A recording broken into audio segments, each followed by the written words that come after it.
Hello viewers, welcome to Happy Streamers. In this video, I'll show you how to deactivate your Facebook account. If you deactivate your Facebook account, you can log in again to activate. Let's see how to do that.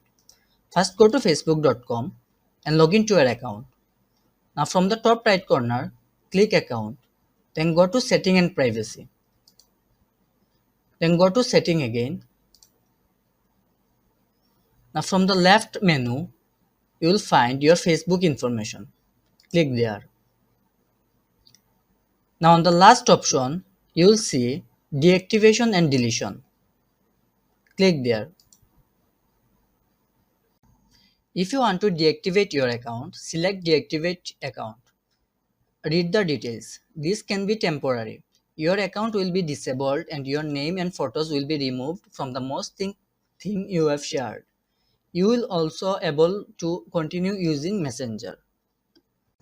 Then click Continue to Account Deactivation. Then write your password. Then click Continue. Now you can transfer your information. Now select the region of living. You can select any of that, or you can explain further.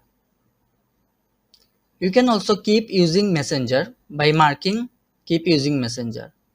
Then click deactivate. This will deactivate your account. That's all. If you find this video useful, please like, comment and subscribe. Thank you.